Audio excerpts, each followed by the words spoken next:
Learning to love art. Portraiture in art. Public figures, such as leaders of countries, movie stars, and sports heroes, often communicate information about themselves through the images we see of them, such as photographs, posters, and interviews. We are all familiar with the idea that the U.S. president almost always is depicted wearing a suit. A sports star often wears a team uniform, and of course, Mark Zuckerberg is famous for the iconic gray t-shirt. It may surprise you that the idea of communicating information about public figures has existed since ancient times. Prior to the 20th century, artists often used portraits to depict a specific person wearing clothes and holding objects that portrayed who they were. Let's take a look at some portraits of famous, or not so famous, individuals throughout history. One of the most common ways portraiture has been used throughout history is to portray the power of leaders. One portrait that depicts a famous ruler is the sculpture Augustus of Porta. This sculpture depicts the Emperor Augustus, who was the ruler of Rome at the time of the birth of Christ. It was made in 20 BC by an unknown artist less than 10 years after Augustus had initially assumed power. It is made of marble, and it is over 2 meters high. It depicts him in an extremely flattering way, likely because it was made during a time when Augustus was still strengthening his reputation as a leader. Augustus appears to us as a strong and handsome young man. His muscular chest and arms, which are both put on display here, suggest protection for the people of Rome and strong leadership.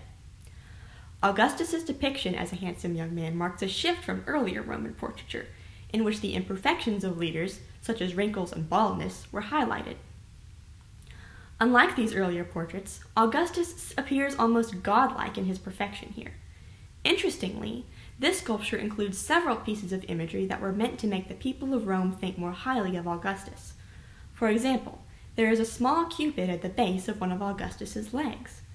This cupid was meant to remind Romans of how Augustus was a descendant of the Roman goddess Venus. For Romans, a man with divine heritage would have been considered particularly worthy of being in power. The scene on Augustus's breastplate was meant to remind viewers of an occasion when Augustus's stepson, Tiberius, rescued Roman standards that had been captured by the Parthians. Such a victory would have resonated particularly strongly with the Roman people. Augustus would have expected that reminding his people of his victories, heritage, and strength would boost his popularity, particularly since he was still in an early phase of his leadership. If you want to see Augustus of Porta, you can find it at the Vatican museums. A very different portrait of a leader in a religious community is the sculpture representing the Japanese monk Shogun. It was carved out of wood by an artist from the Kei School of sculptors in Japan in the early 13th century. Unlike Augustus of Porta, this sculpture does not idealize its subject. While Augustus has thick, wavy hair and a strong body, we can see that Shogun is an old man and that he has no hair at all. His face is covered in wrinkles and his eyes are squinting. Such intricate depictions of the elderly can often be found in works by artists from the Kei School. Nevertheless, Shogun's portrait definitely communicates that he is a leader, although a different kind of leader than Augustus. Shogun's age and frailty communicate to us that he has learned and gained experience from his many years on earth, and that he is therefore someone from whom we can gain wisdom. His simple robes, which contrast the elaborate armor of Augustus, demonstrate his commitment to living a simple life of thought and prayer.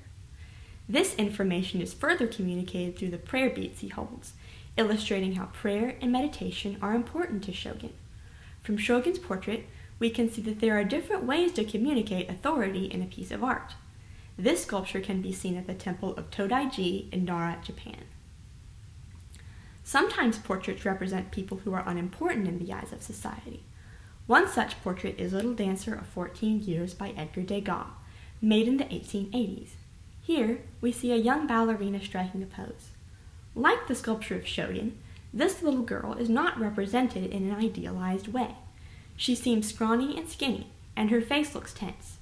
Even so, she feels very real. Her skirt is made of real fabric, and she has a real ribbon in her hair. We can see realistic crinkles in her stockings. Degas loved to sculpt and paint ballerinas, and we often see more celebrated ballerinas in his art. But when we look at Little Dancer of 14 Years, we are able to gain a window into the life of a person who would probably have been overlooked. Little Dancer of 14 years is on display at the Metropolitan Museum of Art in New York City, the Philadelphia Museum of Art, and the National Gallery in Washington, D.C. Often, portrait artists in history have chosen to represent famous and powerful men, taking great care to communicate the reasons why they have become great in the eyes of society. There are times, however, when portraiture has been used to explore the identities of those who have less power and authority. Overall, from these examples we can see the power of portraiture in determining our perceptions of the people they depict.